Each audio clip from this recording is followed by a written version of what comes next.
Hello, this is about me. पिछला lecture में हम लोग स्ट्रेंथ ऑफ मटेरियल का प्रॉपर्टीज ऑफ मटेरियल में स्ट्रेस स्ट्रेन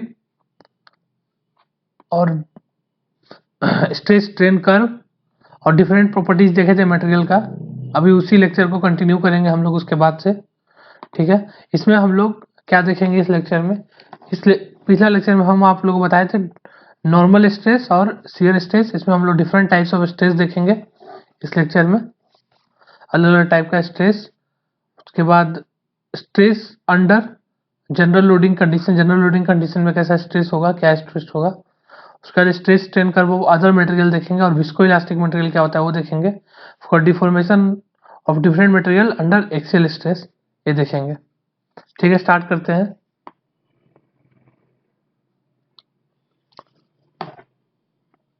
तो पिछला लेक्चर में हम आप लोग को स्ट्रेस बताए थे। स्ट्रेस क्या होता है? Resisting force per unit area. तो स्ट्रेस बताए थे दो टाइप का, नॉर्मल स्ट्रेस और शियर स्ट्रेस। ठीक है, अब different types of normal stress क्या क्या होता है वो हम लोग देखेंगे इस लेक्चर में। तो resisting force per unit area होता है स्ट्रेस। नॉर्मल स्ट्रेस क्या होता है कि कोई भी अगर एरिया है तो उसके परपेंडिकुलर लगेगा, जैसे ये एरिया है या फिर कोई एक एरिया है, 3D में दिखाना पड़ेगा। जैसे ये एक एरिया है 3 डायमेंशन में, तो इसके परपेंडिकुलर अगर फोर्स लग रहा है, उसके वजह से जो एफ मान लीजिए फोर्स है, उसके वजह से जो स्ट्रेस जनरेट हो रहा है सिग्मा, उसको बोलेंगे नॉर्मल स्ट्रेस। ये पढ़े थे हम लोग। अब नॉर्मल स्ट्रेस भी अब 3 टाइप का होता है, 3 तरीका का होता है।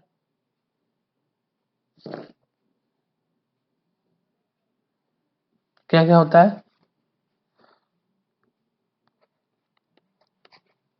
एक होता है मेरा एक्सियल स्ट्रेस।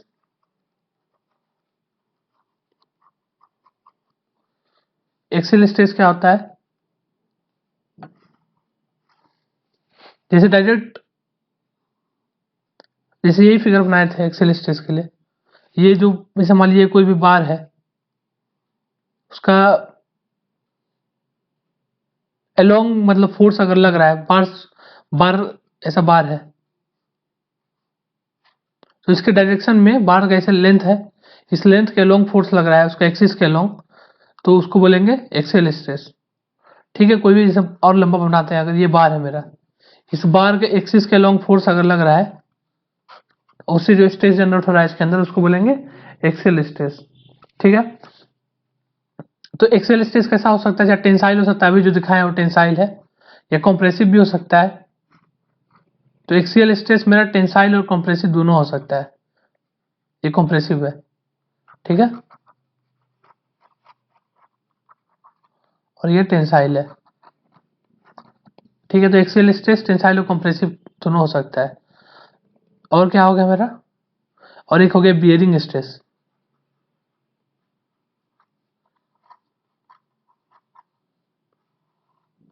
बियरिंग स्ट्रेस क्या हो गया? बियरिंग स्ट्रेस दो बॉडी जब एक दूसरे से फोर्स ट्रांसफर होता है तो वहां पे होता है बियरिंग स्ट्रेस। जैसे कि ये मान लीजिए मेरा फुटिंग है, और फुटिंग के ऊपर ये मान लीजिए स्टील का कॉलम है, आई सेक्शन है।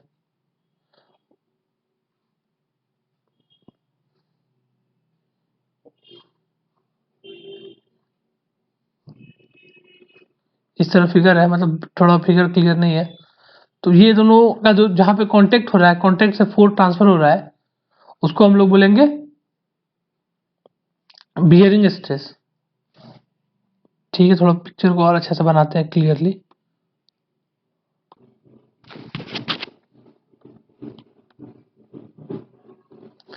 देख सकते हैं यहाँ पे, मतलब ज़्यादा अच्छा क्लियर मतलब फिगर है।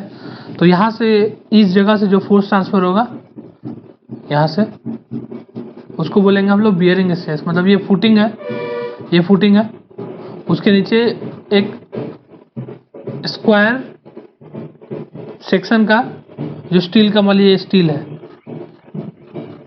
है, वहां से ट्रांसफर हो रहा है, स्क्वायर सेक्शन है स्टील का, ठीक है, वहां से फोर्स आ रहा है किस पे, कंक्रीट पे, तो उसको बोलेंगे इन दोनों के बीच में जो स्ट्रेस क्रिएट हो रहा है उसको हम लोग बोलेंगे बियरिंग स्ट्रेस। ठीक है, ये सब फिगर ठीक नहीं है। तो बियरिंग स्ट्रेस हमेशा कैसा होगा, बियरिंग स्ट्रेस हमेशा कंप्रेसिव होगा। इसको दिखा देते थोड़ा और अच्छा से। ठीक है, यहां से मेरा इस पे फोर्स आएगा, वो जो स्टील का कॉलम है वो फुटिंग से इसमें पूरा फोर्स आएगा, उसको बोलेंगे हम लोग कैसा स्ट्रेस, तो बियरिंग स्ट्रेस। ठीक है, आगे देखते हैं हम लोग और क्या होता है। और एक होता है बेंडिंग स्ट्रेस। बेंडिंग स्ट्रेस क्या होता है, बेंडिंग की वजह से जो नॉर्मल स्ट्रेस जनरेट होता है उसको हम लोग बोलते हैं बेंडिंग स्ट्रेस। जैसे कोई बीम है, ये एक बीम है, इसमें फोर्स लगा इस तरह P, या फिर कहीं कोई मोमेंट लगा M, तो हम लोग अगर इस बीम का मान लीजिए स्क्वायर क्रॉस सेक्शन है, इसका क्रॉस सेक्शन है, उसको हम लोग देखें, अगर एनालाइज करें तो इसमें एक फोर्स जनरेट होगा ऊपर में और नीचे में। अगर इसको 3D में हम लोग देखें इस तरह, मान लीजिए सेक्शन है इसका,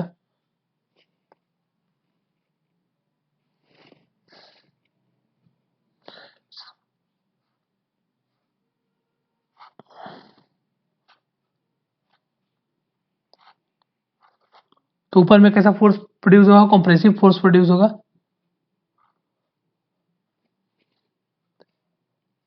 इसी फेस पे अगर देखते हैं तो इस तरह फोर्स प्रोड्यूस होगा, ऐसा फोर्स प्रोड्यूस होगा, ऊपर में कंप्रेसिव और नीचे में टेंसाइल, कंप्रेसिव और नीचे में टेंसाइल। ठीक है, तो मतलब यहाँ पे इसका कहीं भी क्रॉस सेक्शन काटेंगे इस बीम का, ये बीम है, तो उसमें क्या दिखेगा हमको, उसका क्रॉस सेक्शन ऐसा है, क्रॉस सेक्शन इस बीम का क्रॉस सेक्शन, एक क्रॉस सेक्शन है इसका, मान लीजिए B/D शेप है इसका। तो यहां से जैसे काटे हम लोग, ये मतलब एक्स काटे, एक्स यहां से कट किए, तो वो ऐसा है। ठीक है, तो उसमें फोर्स कैसा हो, ये मान लीजिए इसका बीच में न्यूट्रल एक्सिस है, तो इसमें ऊपर में कंप्रेसिव फोर्स प्रोड्यूस हुआ और नीचे में टेंसाइल प्रोड्यूस हुआ।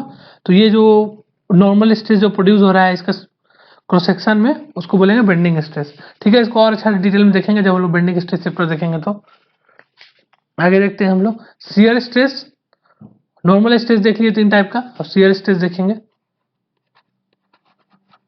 शियर स्ट्रेस भी 2 टाइप का होता है। शियर स्ट्रेस क्या बताए थे कि किसी भी सेक्शन में, क्रॉस सेक्शन में जो स्ट्रेस प्रोड्यूस होगा, अगर वो पैरेलल टू द एरिया होगा, क्रॉस सेक्शन के पैरेलल अगर फोर्स होगा, उसको डिवाइड करेंगे एरिया के साथ, तो कैसा स्ट्रेस प्रोड्यूस होगा। शियर स्ट्रेस को टाउ से रिप्रेजेंट करते हैं, कल भी बताए थे। ठीक है, तो शियर स्ट्रेस भी 2 टाइप का होता है। एक डायरेक्ट शियर स्ट्रेस होता है, एक होता है डायरेक्ट शियर स्ट्रेस, एक होता है डायरेक्ट शियर स्ट्रेस, और दूसरा होता है इनडायरेक्ट शियर स्ट्रेस।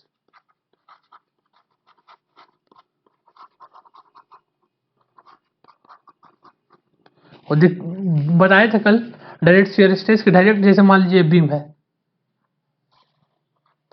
ये बीम है, सिंपली सपोर्टेड बीम का हम बार बार एग्जांपल ले रहे हैं, इसको सिंपली सपोर्टेड बीम बोलते हैं हम लोग। बाद में इसको हम लोग देखेंगे क्यों सिंपली सपोर्टेड बीम बोलते हैं, कैसे। ठीक है, यहाँ P लोड लग रहा है, यहाँ फिर से एक क्रॉस सेक्शन हम लोग कट किए XY। ठीक है, इसका सेक्शन अगर हम लोग देखेंगे तो ऐसा है। तो ये जो फोर्स P है, अगर हम लोग सेक्शन काट के देखेंगे तो यहाँ पे भी एक फोर्स प्रोड्यूस हो रहा होगा जो इस फोर्स P को रेजिस्ट कर रहा होगा। ठीक है, तो वो कैसा होगा, इसका डायरेक्शन ऐसा होगा, ऐसा होगा। ऐसा ऊपर होगा, ठीक है। तो ये जो फोर्स है वो तो पैरेलल टू द सेक्शन है, मान लीजिए इसका P1 होगा, तो स्ट्रेस कितना जनरेट होगा P1 बाई, मान लीजिए एरिया A है तो A, ये हो गया मेरा डायरेक्ट शियर स्ट्रेस, ठीक है। फोर्स भी क्योंकि क्रॉस सेक्शन के पैरेलल था, फोर्स भी क्रॉस सेक्शन का पैरेलल था, तो जो अंदर से स्ट्रेस पड़ी हुआ वो भी क्रॉस सेक्शन का पैरेलल हो गया, तो डायरेक्ट शियर स्ट्रेस हो गया। इनडायरेक्ट शियर स्ट्रेस कैसे हो गया कि जैसे मान लीजिए बार है, उसमें हम लोग P फोर्स लगाए, ठीक है। अब इसके वजह से अगर इसका हम लोग सेक्शन कहीं भी कट करें यहाँ पे और काट के देखें ऐसे P, तो यहाँ पे अगर इस सेक्शन में देखें, मान लीजिए x है, x को हम लोग देखें x, तो यहाँ पे क्या फोर्स होगा, क्या होगा, सिर्फ इस डायरेक्शन में फोर्स होगा या फिर इस डायरेक्शन में भी फोर्स होगा,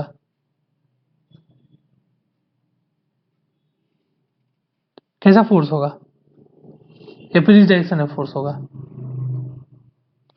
तो अगर हम लोग यहाँ पे अगर काटते हैं, हम लोग यहाँ पे कट किए क्रॉस सेक्शन x को, इसको हटा देते हैं, तो हम लोग नॉर्मल स्ट्रेस और शियर स्ट्रेस देख रहे हैं। तो अगर कैसा होगा, नॉर्मल स्ट्रेस कैसा होता है, परपेंडिकुलर टू द सरफेस होता है, तो नॉर्मल स्ट्रेस हो गया परपेंडिकुलर टू द सरफेस, ठीक है, परपेंडिकुलर, ये हो गया मेरा नॉर्मल स्ट्रेस, और ये पैरेलल हो गया था शियर स्ट्रेस। तो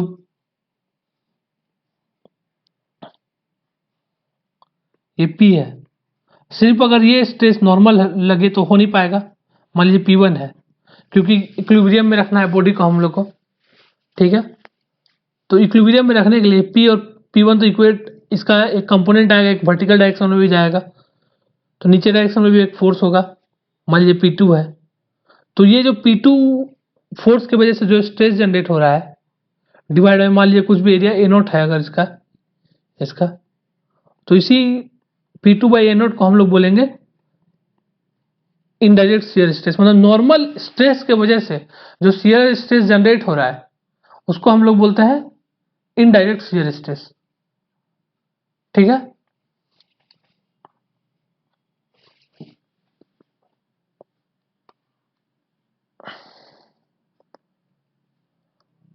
इनडायरेक्ट शियर स्ट्रेस देख लिया हम लोग।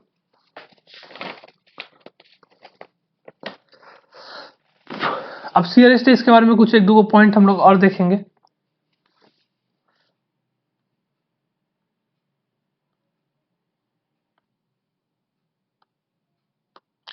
एक और एग्जांपल है इनडायरेक्ट शियर स्ट्रेस का, वो जो रह गया था, वो है कि जैसे टॉर्सन की वजह से भी जो शियर स्ट्रेस जनरेट होता है किसी भी सेक्शन में, टॉर्सन की वजह से शियर स्ट्रेस जनरेट होता है,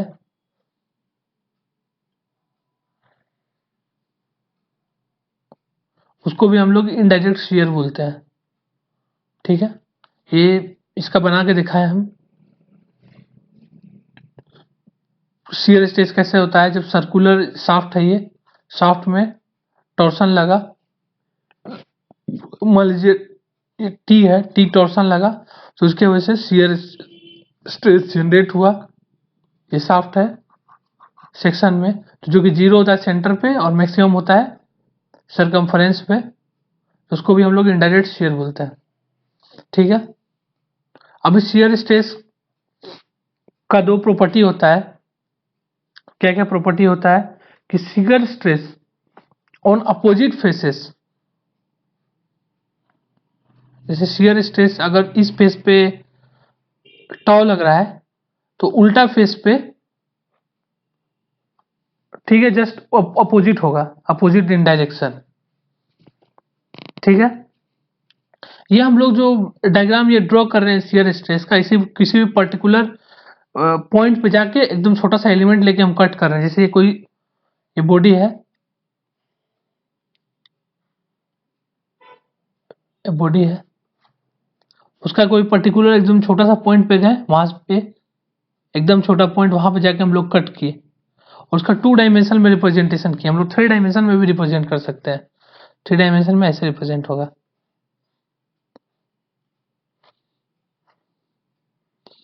तो यहाँ पे अगर शियर स्ट्रेस टाउ लग रहा है, तो यहाँ पे अगर अपोजिट फेस है, ये एक फेस है तो उसका जस्ट उल्टा वाला फेस है, तो ये माइनस टाउ मतलब अपोजिट डायरेक्शन में होगा।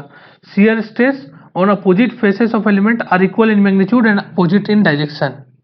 ठीक है, यहाँ पे अगर ऊपर टाउ लग रहा है तो यहाँ नीचे में इधर टाउ लगेगा उल्टा में। और एक प्रॉपर्टी है शियर स्ट्रेस का, ये पहला प्रॉपर्टी हो गया, क्या हो गया, अपोजिट फेस में अपोजिट डायरेक्शन में होगा, इक्वल होगा मैग्नीट्यूड का और अपोजिट डायरेक्शन होगा। दूसरा क्या है, दूसरा हम यहाँ दिखा दिए कि shear stress on adjacent face, ये फेस है उसका जस्ट एडजेसेंट ये वाला फेस है ऊपर वाला, ये दोनों बगल बगल है, adjacent face and mutually perpendicular face of an element are equal in magnitude, equal है दोनों, इक्वल है, and have direction such that both stresses points toward, मतलब एक जगह लाइन ऑफ इंटरसेक्शन में पॉइंट करता है, points towards lines of intersection, मतलब अगर ये इधर पॉइंट कर रहा है तो ये भी इधर पॉइंट करेगा, मतलब ये दोनों फेस का जहाँ इंटरसेक्शन है उस तरफ पॉइंट करेगा। ठीक है, हमको समझ में आ गया। अब इसका इक्वल होने पे हम लोग एक डेरिवेशन भी करते हैं कि क्यों इक्वल है, तो वो हम लोग किसी भी पॉइंट पे, कोई भी पॉइंट जैसे ए है, वहां पे हम लोग मोमेंट निकालते हैं, क्योंकि पूरा बॉडी रेस्ट पे है तो मोमेंट निकालेंगे। मान लीजिए इसका नाम टाउ 1 रख देंगे, एक नाम टाउ 2 रख देंगे, और मोमेंट किसी भी पॉइंट ए पे 0 करेंगे मोमेंट, वहां से फिर टाउ 1 इक्वल टू टाउ 2 दिखा देते हैं, इसका डेरिवेशन भी करते हैं हम लोग। ठीक है, हम लोग नहीं देखेंगे, ज़्यादा डेरिवेशन में नहीं जाएंगे, बस हम लोग समझ लिए पॉइंट को। ये है मेरा 3 डायमेंशन में रिप्रेजेंटेशन शियर स्ट्रेस का, और ये है मेरा 2 डायमेंशन में रिप्रेजेंटेशन शियर स्ट्रेस का। ठीक है, तो दो प्रॉपर्टी हम लोग शियर स्ट्रेस का देखे कि shear stress in opposite faces में इक्वल होता है और अपोजिट डायरेक्शन होता है, और दो गो एडजेसेंट फेस में शियर स्ट्रेस इंटरसेक्शन के डायरेक्शन में इंटरसेक्ट करता है। ठीक है, आगे हम लोग देखते हैं नॉर्मल स्ट्रेस का साइन कन्वेंशन। अगर हम लोग देखें तो क्या होता है, दोनों का साइन कन्वेंशन देखेंगे, नॉर्मल स्ट्रेस और शियर स्ट्रेस दोनों का। ठीक है, तो नॉर्मल स्ट्रेस का क्या होता है, टेंशन को हम लोग पॉजिटिव लेते हैं और कंप्रेशन को हम लोग नेगेटिव लेते हैं। ठीक है, साइन कन्वेंशन तो मतलब अपने हिसाब से है, आपको मतलब अगर चेंज करना है तो आप अपने हिसाब से चेंज भी कर सकते हैं, लेकिन हम स्टैंडर्ड साइन कन्वेंशन बता रहे हैं जो हर जगह फॉलो होता है। ठीक है, तो टेंशन को पॉजिटिव और कंप्रेशन को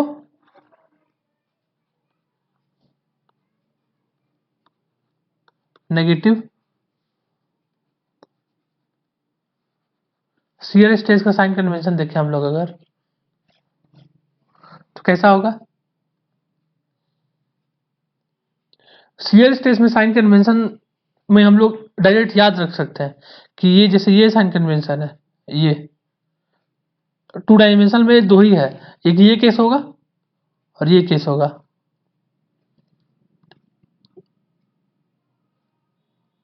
सॉरी, इधर एक ये केस होगा, तो ये पॉजिटिव है मेरा, ये पॉजिटिव केस है और ये मेरा नेगेटिव केस है।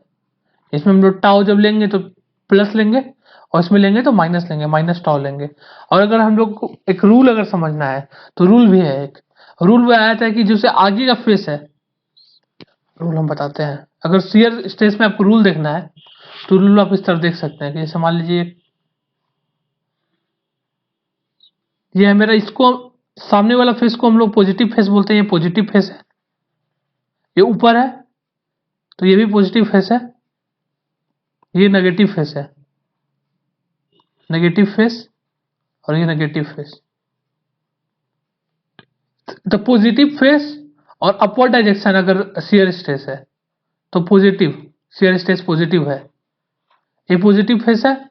और अगर एक्स एक्सिस का डायरेक्शन है तो फॉरवर्ड डायरेक्शन है तो पॉजिटिव, शियर स्ट्रेस पॉजिटिव। ये कौन सा फेस है, नेगेटिव फेस है, और शियर स्ट्रेस का डायरेक्शन नेगेटिव है, तो नेगेटिव नेगेटिव दोनों नेगेटिव है, नेगेटिव फेस और शियर स्ट्रेस का डायरेक्शन नीचे, नीचे मतलब नेगेटिव, तो पॉजिटिव लेंगे।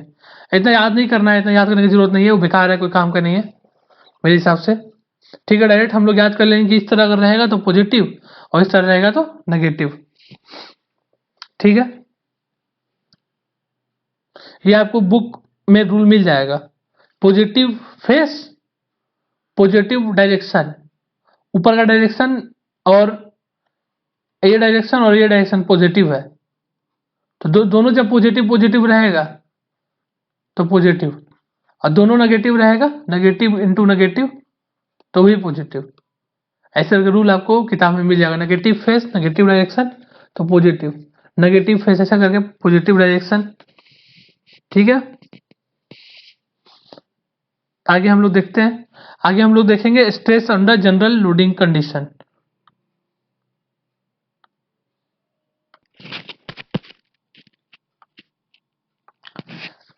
अभी हम लोग देखेंगे stress under general loading condition. तब जब हम लोग किसी भी बॉडी में जब लोड लगाएंगे तब उस बॉडी के किसी भी पॉइंट को हम लोग एनालाइज कर रहे हैं। ऐसे हम लोग पिछले बार एग्जांपल लिए थे, ऊपर में ये एग्जांपल लिए थे, जैसे इसमें कुछ भी स्ट्रेस लग रहा होगा, जैसे पी फोर्स लग रहा होगा और कोई मोमेंट टूमेंट लग रहा होगा, कोई एम मोमेंट लग रहा है, तो उसके किसी भी पॉइंट पी पे गए, पी पॉइंट पे जाके वो क्यूबिकल एलिमेंट कट किए और क्यूबिकल एलिमेंट में हम लोग स्ट्रेस देख रहे हैं किसी भी पॉइंट पे। ठीक है, तो क्या स्ट्रेस होगा, तो ये क्यूबिकल एलिमेंट है। ठीक है, उसमें 3 एक्सिस हम लोग बना दिए, एक्स वाई और जेड। अब इस क्यूबिकल एलिमेंट का एक पर्टिकुलर फेस में 3 स्ट्रेस होगा। कौन कौन सा स्ट्रेस होगा, एक होगा नॉर्मल स्ट्रेस और 2 होगा शियर स्ट्रेस। जैसे ये इस फेस को क्या बोलेंगे, इस फेस को हम लोग कौन सा फेस बोलेंगे, ये जो फेस है इस फेस को हम लोग बोलेंगे एक्स फेस। क्यों बोलेंगे एक्स फेस इसको, क्योंकि एक्स एक्सिस इस फेस के परपेंडिकुलर है।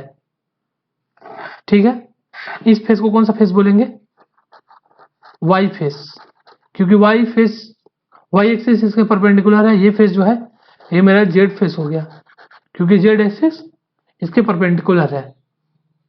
ठीक है, तो एक्स फेस में जो नॉर्मल स्ट्रेस होगा उसको क्या नाम होगा, कैसे नाम होगा, उसका नाम होगा सिग्मा एक्स एक्स। क्यों होगा इसका नाम सिग्मा एक्स एक्स, तो पहला जो सफिक्स रहता है, जैसे नॉर्मल स्ट्रेस था इसलिए सिग्मा से रिप्रेजेंट किए, और पहला सफिक्स जो है फेस को रिप्रेजेंट करता है, और दूसरा जो सफिक्स होता है वो रिप्रेजेंट करता है डायरेक्शन, किस डायरेक्शन में स्ट्रेस एक्ट कर रहा है। तो ये एक्स फेस में है और एक्स डायरेक्शन में जो सिग्मा एक्स एक्स। अब इस स्ट्रेस को क्या नाम बोलेंगे, तो चूंकि ये शियर स्ट्रेस है, कैसे पता चला शियर स्ट्रेस है, क्योंकि ये इस प्लेन के पैरेलल में है। इसका क्या है बोलेंगे टाउ, क्योंकि ये एक्स फेस है तो एक्स, और किस डायरेक्शन में एक्ट कर रहा है तो वाई डायरेक्शन में, तो एक्स वाई। इस स्ट्रेस को क्या बोलेंगे टाउ, एक्स फेस है और जेड डायरेक्शन में एक्ट कर रहा है तो एक्स जेड। ठीक है, इस तरह इसको देखेंगे, इस नॉर्मल स्ट्रेस है तो क्या रिप्रेजेंट करेंगे सिग्मा, वाई फेस है वाई डायरेक्शन वाई वाई, ये कौन सा है शियर स्ट्रेस है तो टाउ, इसका फेस कौन सा है वाई फेस है, डायरेक्शन है एक्स तो वाई एक्स। ये कौन सा है शियर स्ट्रेस है, जो ए फेस है उसके पैरेलल है तो शियर हो गया, तो क्या होगा टाउ, ये इसका डायरेक्शन है जेड और फेस है वाई तो वाई जेड। इस फेस में देख लेते हैं, ये फेस जो है वो जेड एक्सिस के परपेंडिकुलर है और ये जो स्ट्रेस है वो फेस के परपेंडिकुलर है, तो ये नॉर्मल स्ट्रेस हो गया, जिसको सिग्मा लिखेंगे, सिग्मा जेड फेस और जेड डायरेक्शन तो परपेंडिकुलर। ये क्या हो जाएगा मेरा, ये हो जाएगा शियर स्ट्रेस है तो टाउ हो गया, और कौन सा फेस है जेड फेस है, डायरेक्शन है एक्स तो एक्स। ये क्या हो गया मेरा शियर स्ट्रेस है टाउ और फेस है मेरा जेड और डायरेक्शन है वाई। तो इस तरह कितना फेस हो गया मेरे पास, मेरे पास एक क्यूब में 6 फेस होता है और एक फेस में 3 हो गया। एक फेज में मेरा 3 स्ट्रेस हो गया, तो टोटल कितना स्ट्रेस हो गया? एक फेज में 3 इंटू 6, 3 इंटू 6, 18 स्ट्रेस हो गया टोटल मेरा, 18 स्ट्रेस हो गया। लेकिन हम लोग जानते हैं कि जो कॉम्प्लीमेंट्री स्ट्रेसेस होता है वो इक्वल होता है। तो टॉ एक्स वाई और टॉ वाई एक्स ये दोनों इक्वल होगा, ठीक है। टॉ एक्स वाई और टॉ वाई एक्स इक्वल होगा टॉ एक्स जेड और टॉ जेड एक्स इक्वल होगा। तब मेरा कितना स्ट्रेस बचा? अभी था मेरे पास 80, अब कितना हो गया मेरा? जब tau x y y x ऐसे इक्वल हो गया तो एक बचा मेरा sigma x x, sigma y y और सिग्मा जेड जेड। और देखते हैं हम लोग आगे।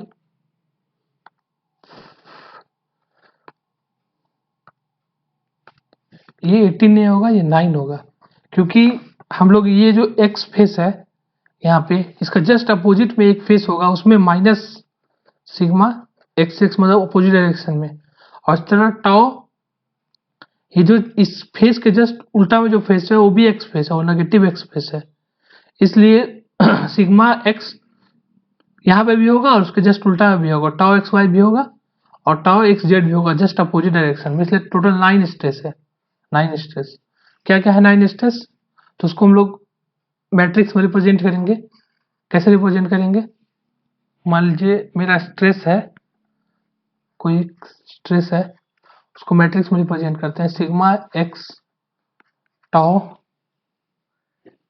X y tau x z, फिर हो गया tau y x tau sigma y y tau y z tau z x tau z y और sigma z Z.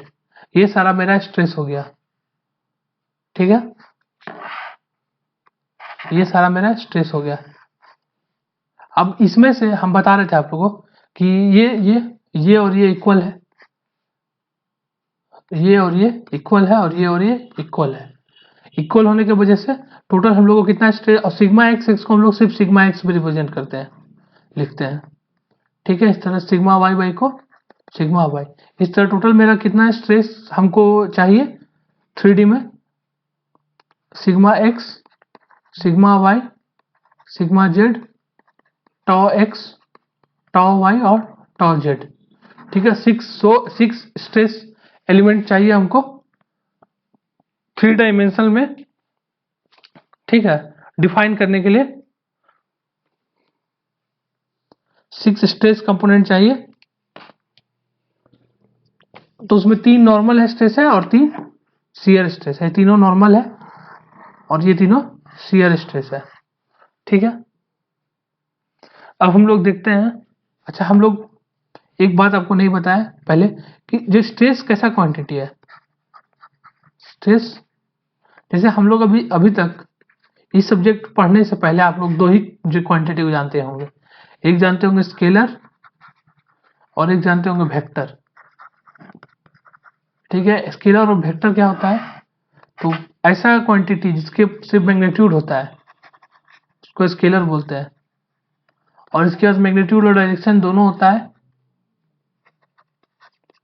To direction दोनों होता है, और parallelogram law of vector addition को follow करता है, उसको बोलते हैं vector quantity. Parallelogram law of vector addition को फॉलो करता है। तो अभी हम लोग देखने जा रहे हैं टेंसर क्वांटिटी। टेंसर क्वांटिटी, तो स्ट्रेस कैसा है? मेरा टेंसर क्वांटिटी है। तो क्या होता है टेंसर क्वांटिटी?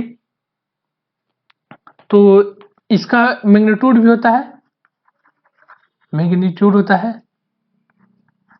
और डायरेक्शन भी होता है, हम लोग देख रहे हैं कि डायरेक्शन है इसमें, लेकिन ये parallelogram law of vector addition को फॉलो नहीं करता है। और इसका डायरेक्शन भी, जैसे इसमें जो वेक्टर था उसी से फोर्स होता है, फोर्स का तो एक पर्टिकुलर डायरेक्शन है, फोर्स एक वेक्टर क्वांटिटी है उसका, लेकिन इसमें बहुत सारा डायरेक्शन है, ठीक है। तो बोल सकते हैं कि स्ट्रेस मतलब एक वेक्टर क्वांटिटी नहीं है, क्योंकि ये parallelogram law of vector addition को फॉलो नहीं करता है, ठीक है। तो अब ये कैसा टेंसर क्वांटिटी है, तो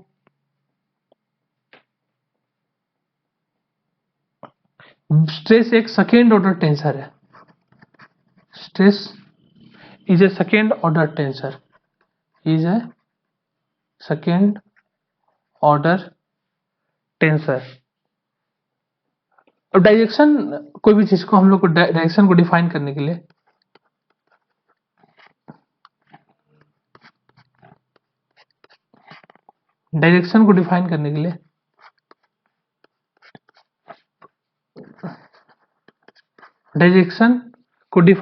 तीन क्वांटिटी लगता है हमको, एक x, एक y और एक z। ऐसे कोई भी पर्टिकुलर डायरेक्शन को दिखाने के लिए हम लोग ऐसे 3i एक लाइन कर बोलेंगे, 3i plus 4j plus 5k। तो i j k तीनों लग रहा है हमको डिफाइन करने के लिए डायरेक्शन को, किसी भी पर्टिकुलर लाइन को हम बोले अगर ये लाइन है, ठीक है। तो तीन डायरेक्शन लग रहा है, तो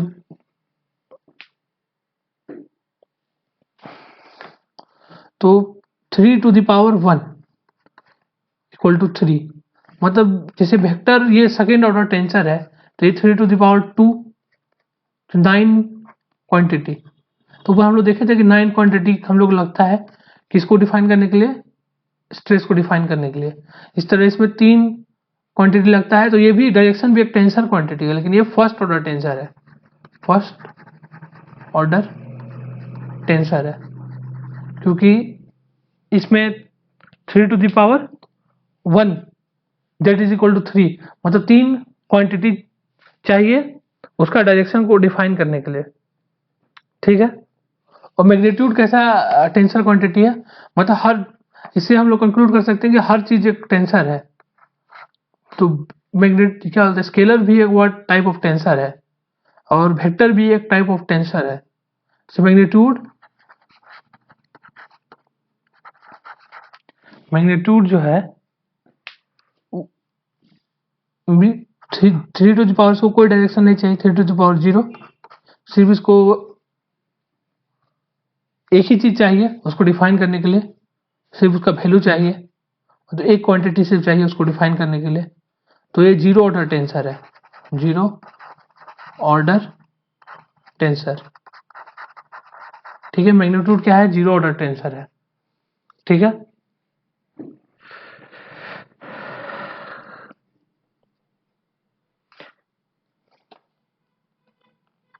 तो इस कोई भी पॉइंट पे स्ट्रेस को डिफाइन करने के लिए हमको कितना क्वांटिटी चाहिए, 6 क्वांटिटी चाहिए, क्योंकि टॉ एक्स वाई, वैसे हमको 9 चाहिए था, 9 क्वांटिटी, 9 स्ट्रेस एलिमेंट चाहिए, लेकिन वो टूट गया 6 स्ट्रेस एलिमेंट में, ठीक है, क्योंकि कॉम्प्लीमेंट्री स्ट्रेस इक्वल होता है। लेकिन हम लोग 2 डायमेंशन में देखे थे, अगर हम लोग 3 डायमेंशन में देखे तो, सॉरी हम लोग 3 डायमेंशन में देख रहे थे, 3 डायमेंशन 3D में देख रहे थे, 3D में, और 2D में देखे तो ये 2D में भी रिप्रेजेंट करते हैं हम लोग स्ट्रेस को। 2D में मान लीजिए क्या होगा, ये मान लीजिए मेरा sigma x, sigma x, sigma y, x x लिख सकते हैं इसको, सिग्मा एक्स एक्स, ये वाई वाई, वाई वाई, ये मान लीजिए मेरा एक्स फेस है, एक्स फेस का वाई डायरेक्शन तो एक्स वाई, ये मेरा वाई फेस है, उसका कौन सा डायरेक्शन है, वाई फेस का एक्स डायरेक्शन, ठीक है। उस तरह ये भी हो जाएगा टॉ एक्स वाई, और ये हो जाएगा टॉ वाई एक्स। तो मेरा कितना क्वांटिटी हो गया, सिग्मा एक्स एक्स हो गया, सिग्मा वाई वाई हो गया, टॉ एक्स वाई हो गया, और टॉ वाई एक्स हो गया। तो टोटल 4 क्वांटिटी चाहिए डिफाइन करने के लिए, 4 क्वांटिटी 2D में 4 क्वांटिटी, लेकिन ये भी 3 में टूट जाता है। 3 में क्योंकि टाउ एक्स वाई और टाउ वाई एक्स बराबर हो गया। ठीक है, तो हम लोग बोल सकते हैं कि in 2D condition 4 stage element exist and 3 stage component are required to define the condition of stage at a point. ठीक है, आगे हम लोग देखते हैं। आगे तो design of a member.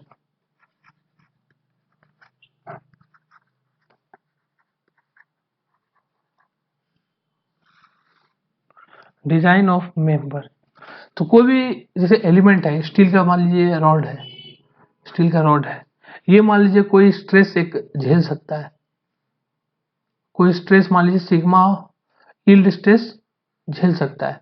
Yield stress हम लोग पता है क्या होता है, ठीक है, तो वो ये झेल सकता है। तो हम लोग क्या है, इसको जब डिजाइन करेंगे तो यील्ड तक ले जाएंगे कि कुछ फैक्टर ऑफ सेफ्टी भी हम लोग लेंगे, तो उसी का यहाँ पे बात हो रहा है। तो हम लोग इतना तक नहीं ले जाएंगे, मान लीजिए सिग्मा वाई तक अगर जाएगा तो हम लोग कुछ फैक्टर ऑफ सेफ्टी यूज करेंगे। तो अलाउएबल स्ट्रेस क्या होता है, अलाउएबल स्ट्रेस होता है yield stress divide by factor of safety, yield stress divide by factor of safety.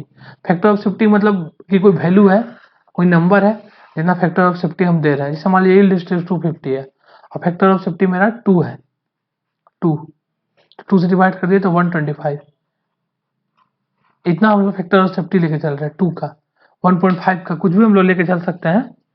ठीक है, तो डक्टाइल मटेरियल के लिए अलाउएबल स्ट्रेस होता है yield stress by factor of safety. वही अगर ब्रिटल मटेरियल के बारे में बात करें, ये मान लीजिए मेरा डक्टाइल के लिए हो गया, लेकिन अगर ब्रिटल के लिए तो यहीं पे ultimate stress by factor of safety हो गया, जो अलाउ करेंगे, ultimate by factor of safety क्या होगा, अलाउएबल स्ट्रेस, अलाउएबल स्ट्रेस। ये किसके लिए था, ये डक्टाइल के लिए था, डक्टाइल, और ये मेरा हो जाएगा ब्रिटल के लिए, BRI ब्रिटल के लिए हो जाएगा। ठीक है, आगे देखते हैं हम लोग।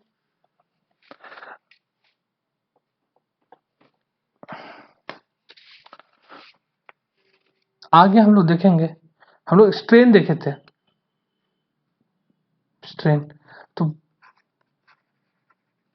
स्ट्रेन क्या था मेरा, स्ट्रेन था deformation per unit length, change in length divide by original length, ये था मेरा स्ट्रेन। अभी को mathematical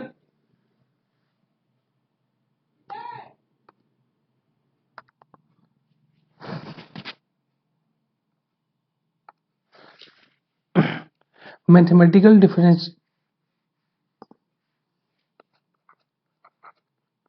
mathematical definition of strain, ये हम लोग सिंपल स्ट्रेन देखे थे, मैथमेटिकल डेफिनेशन देखेंगे स्ट्रेन का। तो क्या होता है मैथमेटिकल डेफिनेशन, इप्सिलॉन एक्स होता है del u by del x. यहाँ पे यू क्या है, यू है मेरा डिस्प्लेसमेंट एक्स डायरेक्शन में, डिस्प्लेसमेंट एस एक्स डायरेक्शन में। ऐसे u है, एक v है और एक w है, ये है y डायरेक्शन में डिस्प्लेसमेंट और w है z डायरेक्शन में डिस्प्लेसमेंट। तो इप्सिलॉन x क्या है, strain in x direction, epsilon y और इप्सिलॉन z ऐसे ही होगा। इप्सिलॉन y क्या होगा, del v by del y, epsilon z क्या होगा, del w by del z। ठीक है, ऐसे शियर स्ट्रेन भी होगा, गामा एक्स वाई क्या होगा, del u by del x plus del v by del y. ऐसे गामा एक्स जेड होगा और गामा वाई जेड होगा। ये मैथमेटिकल है, मैथमेटिकली मतलब हम लोग कैसे स्ट्रेन को करेंगे। तो del u by del x plus del डब्ल्यू बाई डेल जेड, ये हो जाएगा del v by del y और डेल डब्ल्यू बाई डेल जेड। इस तरह हम लोग मैथमेटिकली स्ट्रेन को रिप्रेजेंट करते हैं। ठीक है, ये क्या है, गामा शियर स्ट्रेन है। ठीक है,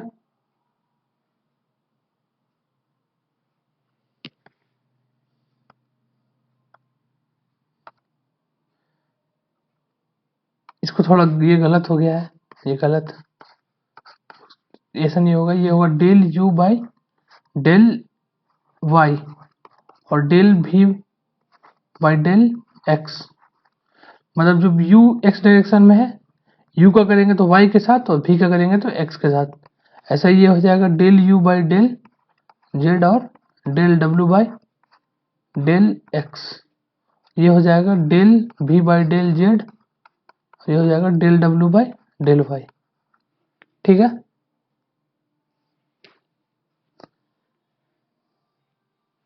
del u by del z, हाँ ठीक है, ये ठीक है, ये भी ठीक है, del v by del z और ये ठीक है।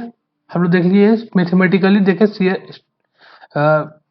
नॉर्मल स्ट्रेन और शियर स्ट्रेन को कैसे रिप्रेजेंट करते हैं। ये नॉर्मल स्ट्रेन था ये सारा, और ये था शियर स्ट्रेन था।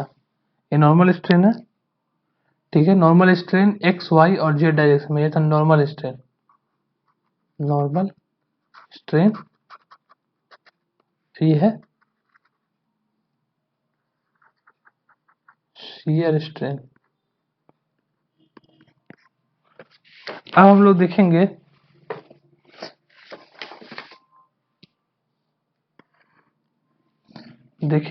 हाँ हाँ, आप लोग को माइल्ड स्टील के लिए बताए थे stress strain curve, mild steel के लिए, जो कि ऐसा था, ये था माइल्ड स्टील के लिए। माइल्ड स्टील, ये था मेरा स्ट्रेस और इधर था मेरा स्ट्रेन। अभी हम आपको अलग अलग मटेरियल के लिए बताएंगे, स्ट्रेस स्ट्रेन कर्व और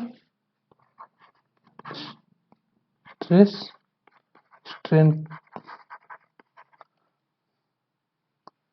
कर्व फॉर अदर मटेरियल।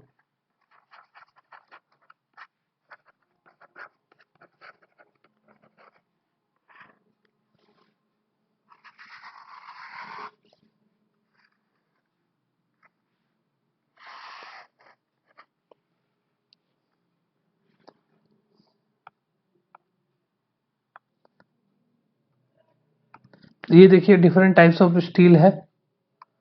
पहला प्योर कार्बन है, उसका स्ट्रेस स्ट्रेन कर्व है ये प्योर कार्बन का, ये है कार्बन स्टील, ये हाई कार्बन स्टील थोड़ा सा, और ये क्वाइंस्ड टेम्पर एलॉय स्टील। ठीक है, एलॉय मतलब और इसमें मिक्सचर कर दिया जाता है।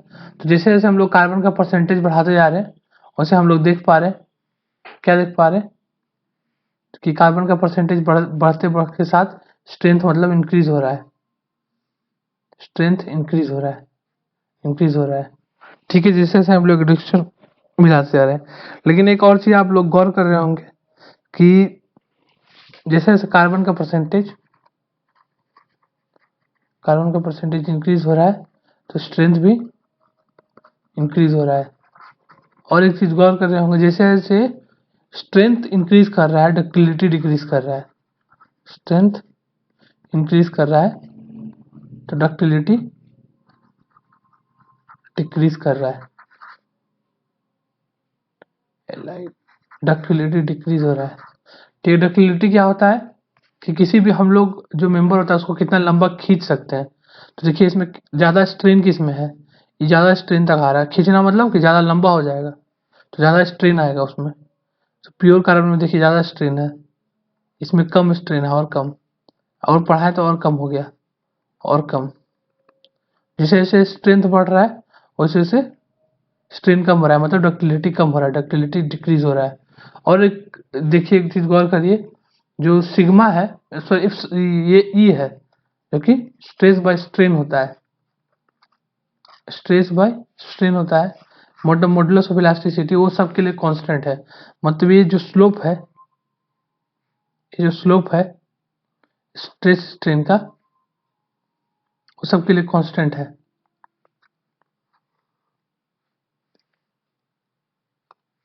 मतलब ये जो स्लोप है, ये स्लोप वो सब के लिए कांस्टेंट है, मतलब सारा स्टील के लिए। तो ई है ना, ई जो होता है वो कांस्टेंट होता है, चाहे वो कोई भी स्टील हो।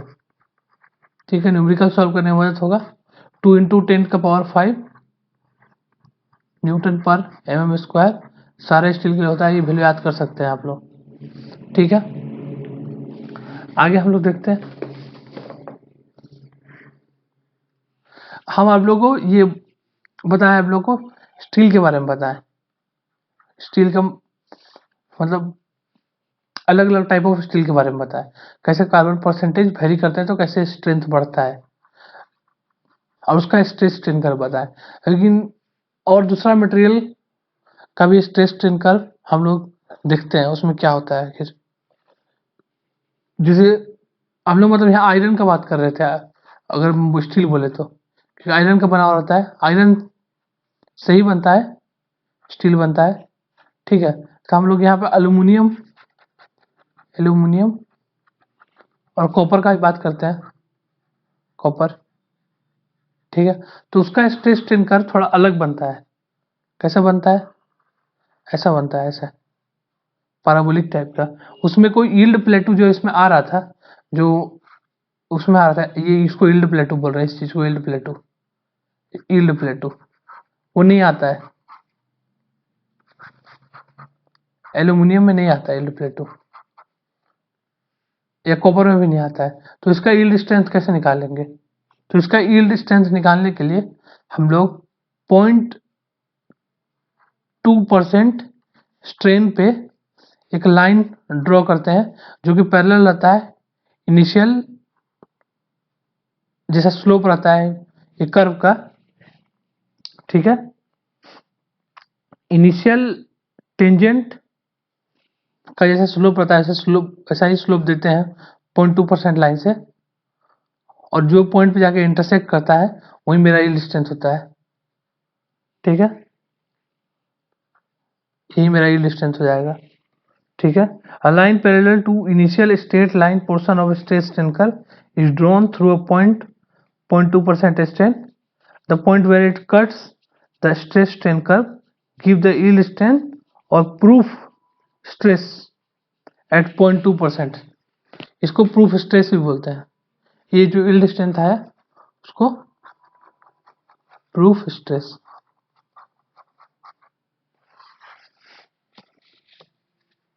ठीक है,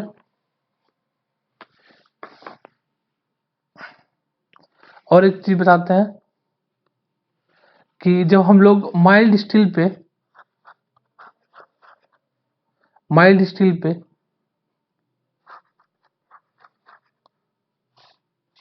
कबार लेते हैं, जब हम लोग माइल्ड स्टील का बार या माइल्ड स्टील का बार है, उसको यूनिवर्सल टेस्टिंग या टेंशन मशीन में डालते हैं, जिससे मतलब हम लोग उसको स्ट्रेच कर रहे हैं।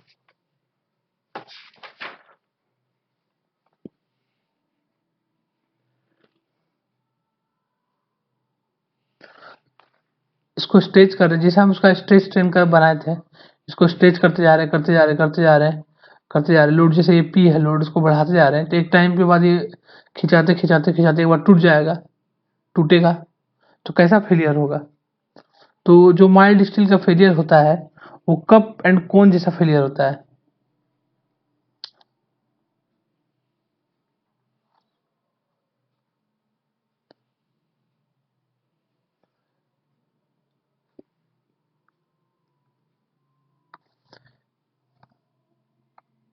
ये मेरा कप एंड कोन फेलियर है, यहाँ पे ये अंदर होलो है, ये पोजीशन पे होलो है, और यहाँ से बाहर आया है। ठीक है, तो माइल्ड स्टील का जो हम लोग टेस्ट, जो हम लोग ऊपर ग्राफ बनाए थे, जैसे ये ग्राफ बनाए थे माइल्ड स्टील के लिए, ये माइल्ड स्टील का यहाँ पे फेलियर जैसे हुआ, तो इसमें क्या कर रहे थे हम लोग, धीरे धीरे खींचते जा रहे थे, खींचते जा रहे थे, खींचते जा रहे थे, स्ट्रेन करते जा रहे थे। तो वो टाइम वो बाद स्ट्रेस बढ़ा, अल्टीमेट पे आया, उसके बाद फिर फ्रैक्चर हो गया। तो फ्रैक्चर कैसा हुआ, कप एंड कोन जैसा हुआ। तो ये जो उसका जो फेलियर हुआ वो इंक्लाइंड सरफेस पे हुआ, इंक्लाइंड सरफेस पे। ठीक है, तो इससे हम लोग एक कंक्लूजन निकाले हैं, से कंक्लूजन निकलता है इस टेस्ट से। क्या कंक्लूजन निकलता है कि जो डक्टाइल मटेरियल था, जैसे माइल्ड स्टील डक्टाइल मटेरियल है, डक्टाइल मटेरियल है, तो डक्टाइल मटेरियल का शियर में फेलियर होता है, शियर फेलियर। कैसे निकले कंक्लूजन बताते हैं आपको। और जो ब्रिटल मटेरियल होता है,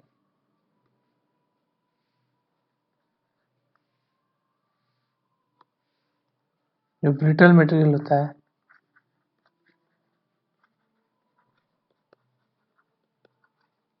उसका होता है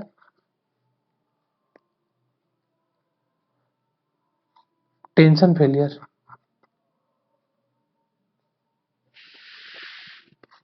टेंशन फेलियर नहीं, मतलब इसको नॉर्मल फेलियर बोल सकते हैं। जो डक्टाइल मटेरियल का फेलियर होता है नॉर्मल, मतलब स्ट्रेस में फेलियर होता है, नॉर्मल स्ट्रेस में। ठीक है, तो उसका क्या मतलब हुआ कि जैसे मान लीजिए कोई हम लोग ब्रिटल मटेरियल लेते हैं, जैसे मान लीजिए ये हम लोग लिए थे माइल्ड स्टील लिए थे, तब उसका कप एंड कोन फेलियर हुआ था। लेकिन अगर इस तरह अगर हम लोग ये कास्ट आयरन को, अगर कास्ट आयरन को, जो कि एक ब्रिटल मटेरियल है, उसको हम लोग इस तरह अगर उसमें टेस्ट करेंगे, तो उसका जो फेलियर होगा वो राइट एंगल में होगा, मतलब ये इस तरह का ऐसा फेलियर होगा, वो इस सरफेस के अलोंग होगा, एंगल पे नहीं होगा।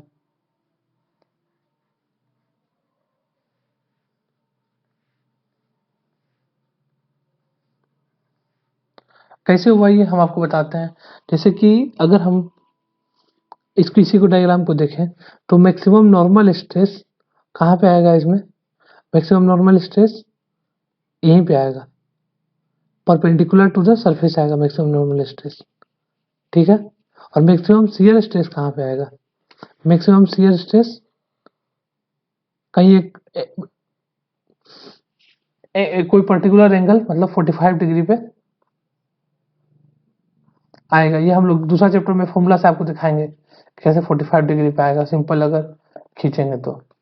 ठीक है, मैक्सिमम शियर स्ट्रेस इस पर्टिकुलर 45 डिग्री पे है, कुछ सी एंगल पे आएगा, बस आप इतना समझ लीजिए, कुछ थीटा एंगल पे आएगा मैक्सिमम शियर स्ट्रेस। यहाँ पे तो कोई शियर स्ट्रेस नहीं होगा, या शियर स्ट्रेस जीरो होगा इस सरफेस पे, इस सरफेस पे शियर स्ट्रेस नहीं होगा कुछ।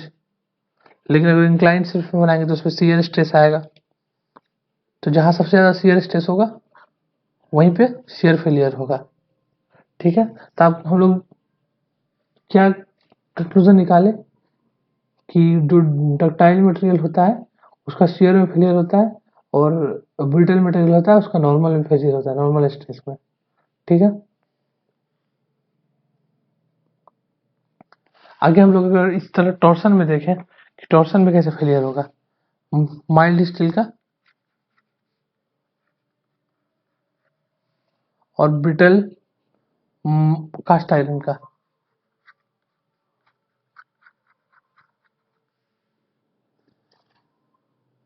तो मान लीजिए शाफ्ट है, सर्कुलर शाफ्ट है, उसमें ये मान लीजिए यहाँ पे फिक्स है और यहाँ पे टी टॉर्सन लग रहा है, और ऐसे ही कास्ट, ये भी शाफ्ट है, इसमें भी टी टॉर्सन लग रहा है। ठीक है, तो किधर फेलियर होगा, ये माइल्ड स्टील का बना हुआ है शाफ्ट, और ये शाफ्ट बना हुआ है कास्ट आयरन का।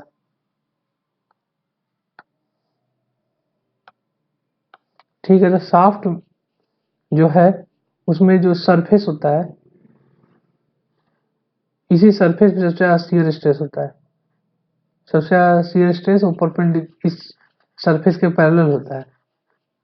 ठीक है, तो जो शाफ्ट में होगा वो 90 डिग्री का फेलियर होगा, मतलब इसी सरफेस में फेलियर होगा माइल्ड स्टील के लिए।